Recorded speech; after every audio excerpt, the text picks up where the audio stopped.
दोस्तों, महाराज राजपुरोहित और तेनालीराम राज उद्यान में टहल रहे थे कि महाराज बोले, ऐसी सर्दी में तो खूब खाओ और सेहत बनाओ। वैसे भी इस बार तो कड़ाकी की ठंड पड़ रही है। ऐसे में तो मिठाई खाने का मजा ही कुछ और है।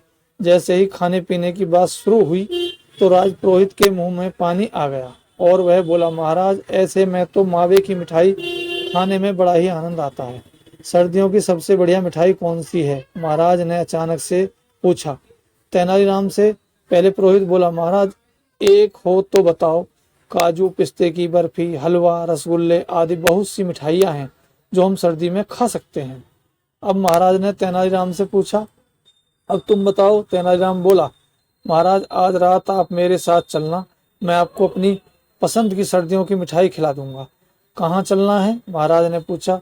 महाराज, दरअसल मेरी पसंद की मिठाइयाँ यहाँ मिलती नहीं है, इसलिए आपको मेरे साथ चलना होगा। महाराज ने कहा, ठीक है, हम तुम्हारे साथ चलेंगे। रात होते ही महाराज ने साधारण मनुष्य का वेश बना लिया और तीनों निकल पड़े।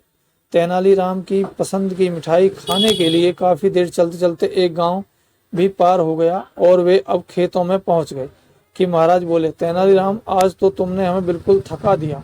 तुम्हारी मनपसंद मिठाई खाने के लिए हमें अभी कितना और चलना पड़ेगा? बस महाराज, जहाँ ये लोग बैठे हाथ सेक रहे हैं, बस वहीं तक चलना है, तेनालीराम ने कहा। थोड़ी ही देर में तीनों वहां पहुंच गए।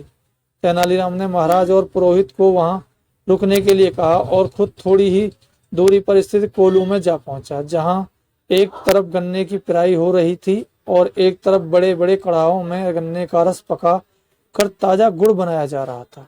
वहां काम कर रहे एक व्यक्ति से तेनालीराम ने 3 पत्तलों में गुड़ रखवाया और आग तेप रहे महाराज और पुरोहित को लाकर एक एक पत्तल थमा दी।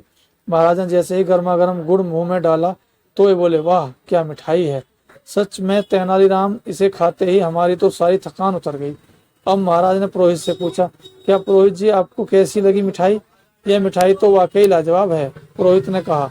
तभी दोनों ने एक साथ पूछा, पर यह है कौन सी मिठाई? तेनालीराम, अब तो बता दो।